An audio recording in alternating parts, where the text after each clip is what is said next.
Hi guys, I'm back, and welcome back, you all, because after a little break that I really needed, it was good to finally get some perspective, just do some other things, but back to this channel for my next In Praise video called In Praise of Legionnaire.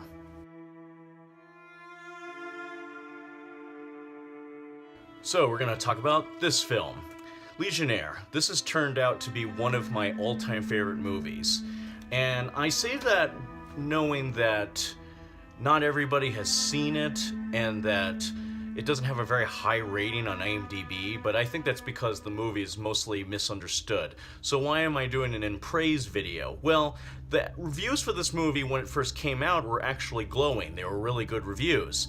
And the film hit the film festival circuits and did really well. So why doesn't this film get more attention? And logically, why doesn't it get more praise?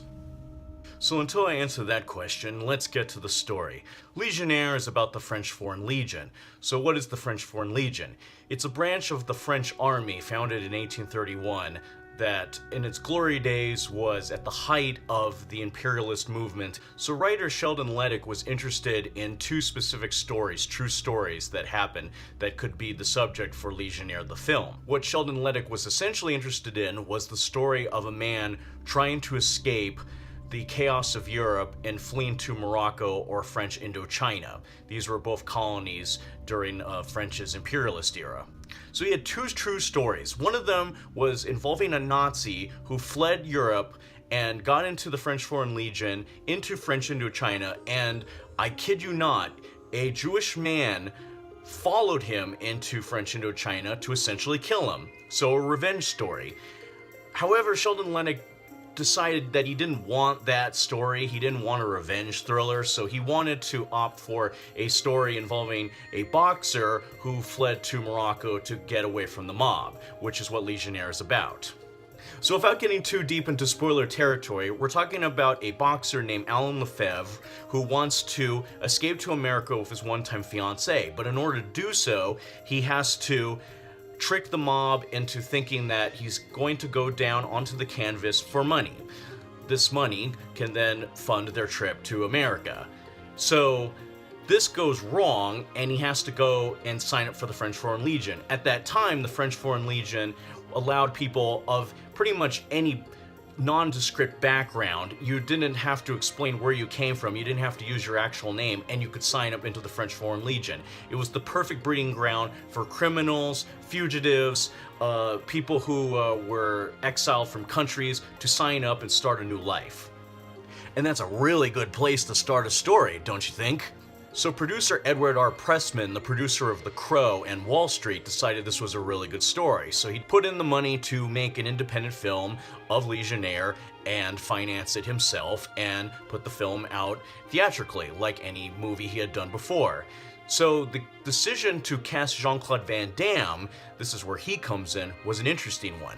Because Van Damme typically made films about just guys beating the shit out of each other. He was a martial arts guy. However, a lot of people don't realize that his background in Belgium before he got into the film business was that he actually was involved in theater.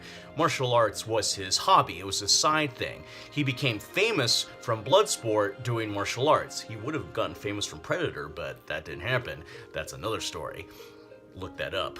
So Jean-Claude Van Damme is signed up. He ends up doing the film with some really great other supporting actors, including Adewale, I don't know how to pronounce that last name, I'm not going to attempt to, Nicholas Farrell from Kenneth Branagh's Hamlet, and a couple other guys who have been in some really great material. And therefore, this looked like a surefire hit, because you're talking about a film with a notable action star and some really great supporting acting talent. And I think the thing that was interesting was that because Van Damme doesn't do any martial arts in this film, it might have been a tough sell. So by extension, let's talk about the issues. And there aren't that many issues, to be honest. The fact that this was probably a very difficult thing to market is not really something that anybody should be worried about when it comes to the enjoyment of this film. Yes, looking back at 1998, I'm sure it was difficult to figure out, hey, we have a film with Jean-Claude Van Damme, and he doesn't do any martial arts in it. What are we gonna do? Well, we're just gonna have to let him act and expect good things from it.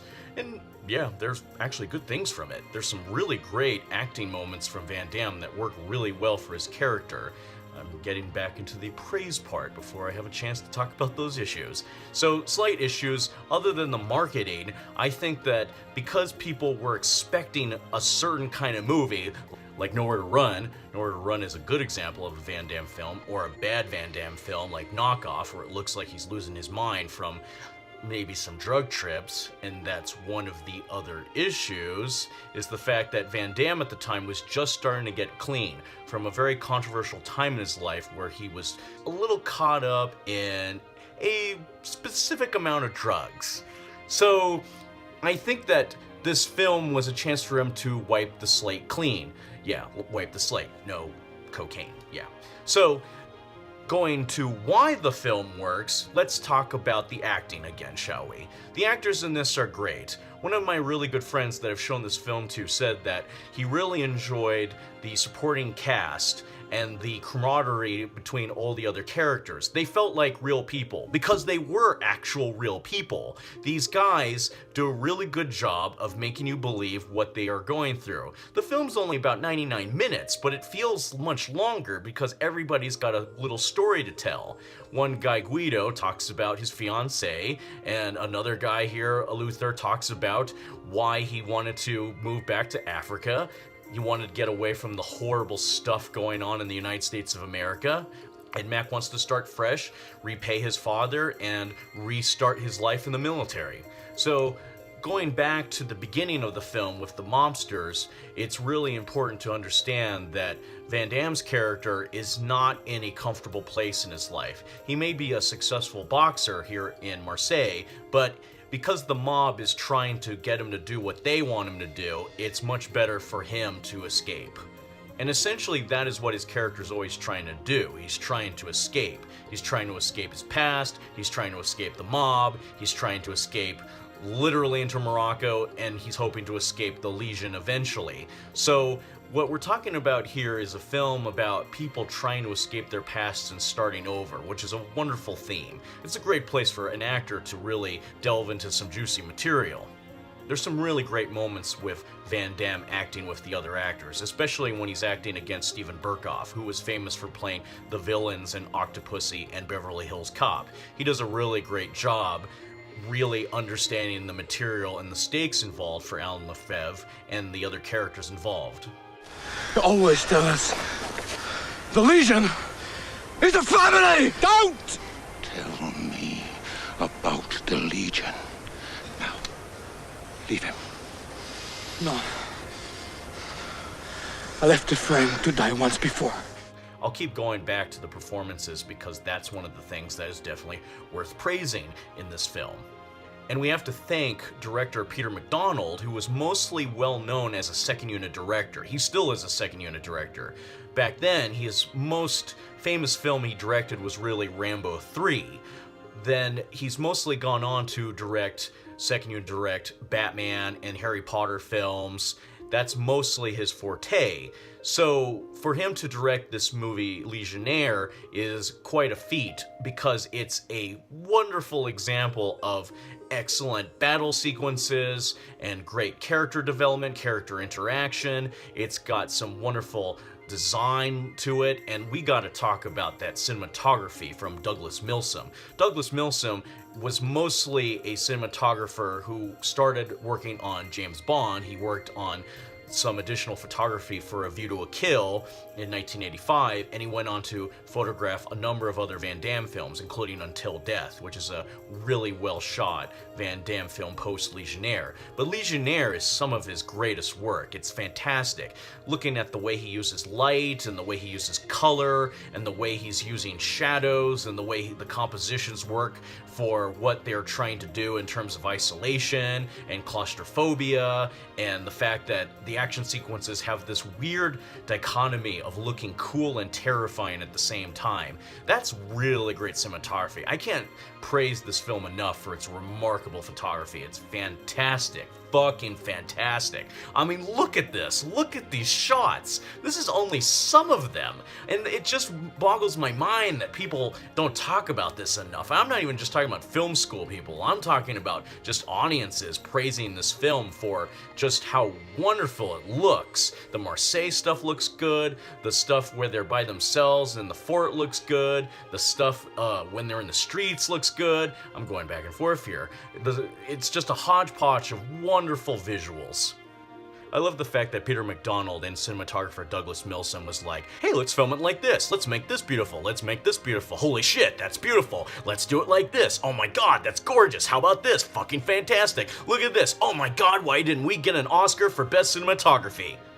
The editing in this film is very interesting too, because they're two different editors. I feel like the Marseille sequence is one editor, because it has kind of a jittery, jarring quality to it. You're kind of looking at stuff going, oh, okay, look at that, look at this, what's this? Oh, don't forget that, let's go this again.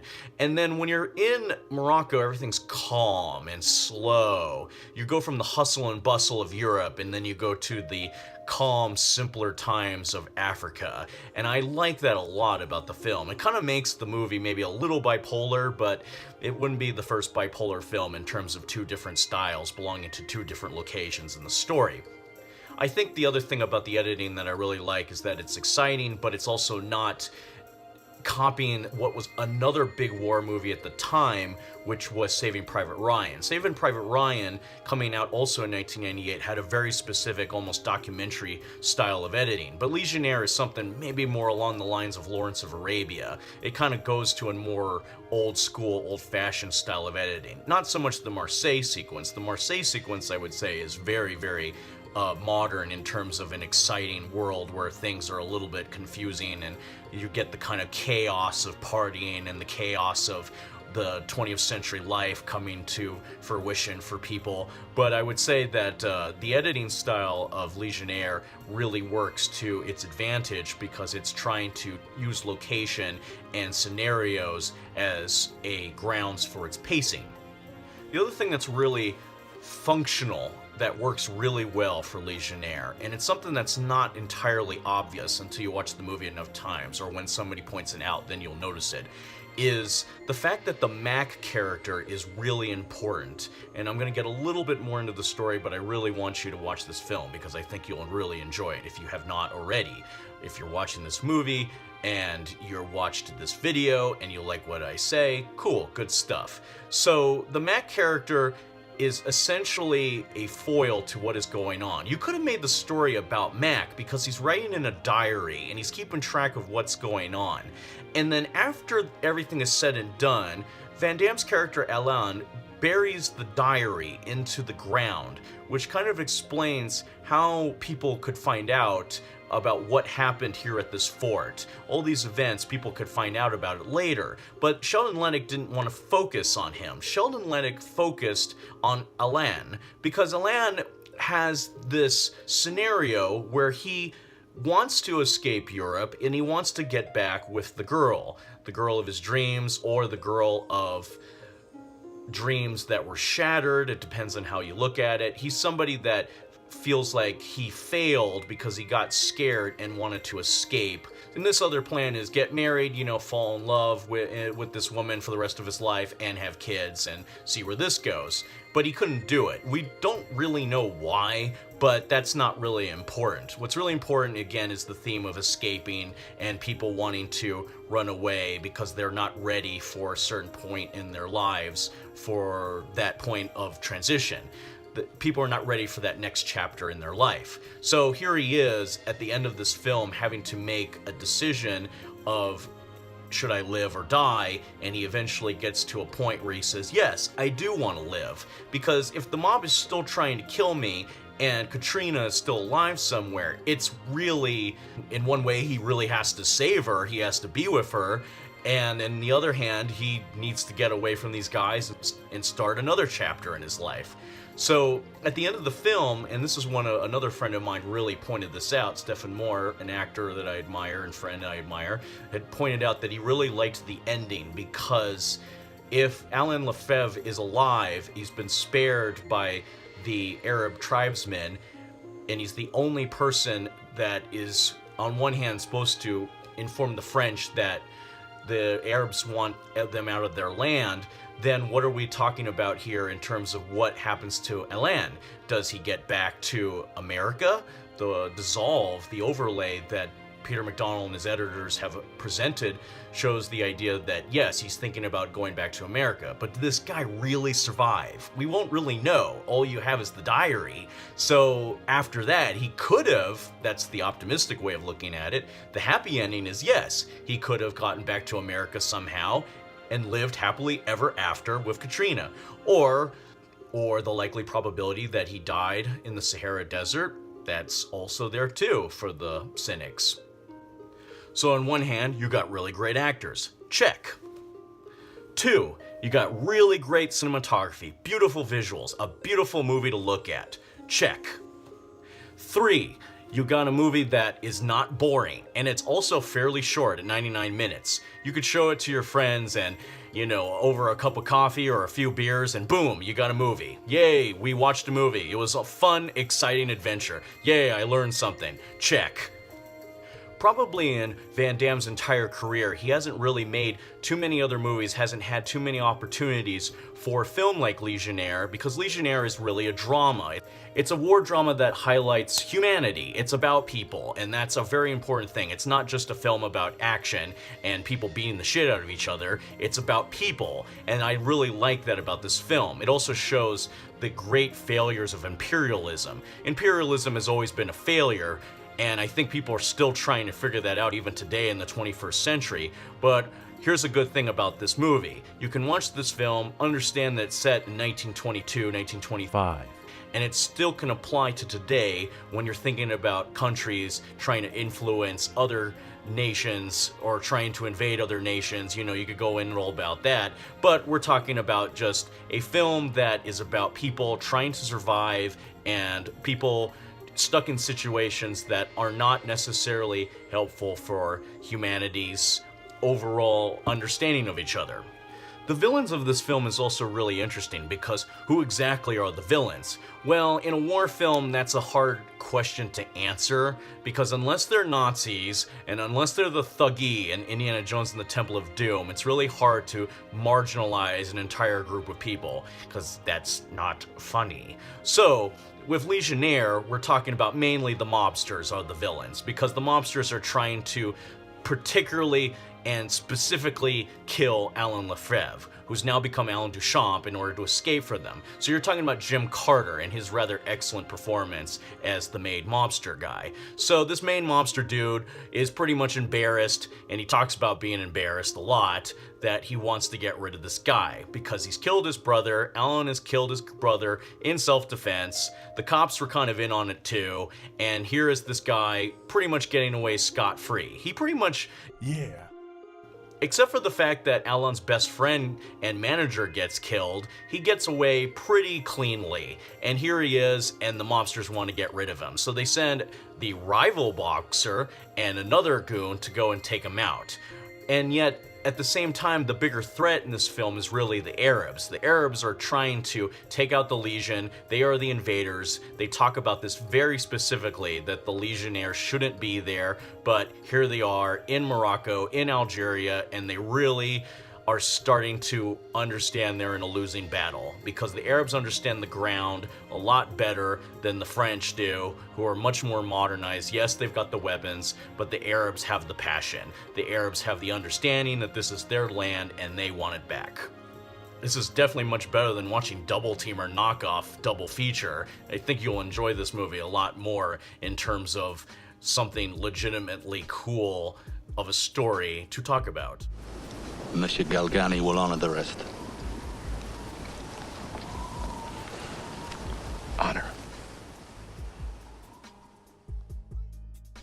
So check it out, Peter McDonald's Legionnaire. I think you'll enjoy it. I don't think you will feel disappointed unless you're somebody stuck in the Bloodsport days of Van Damme's filmography. I think if you have an open mind, you'll really enjoy it because it's not really totally about Van Damme's character, it's about other people as well. So check it out. It's a fascinating story about the French Foreign Legion and the events that happened for these certain people. So, my name is Greg Van Cott. See you guys for the next video. Adios.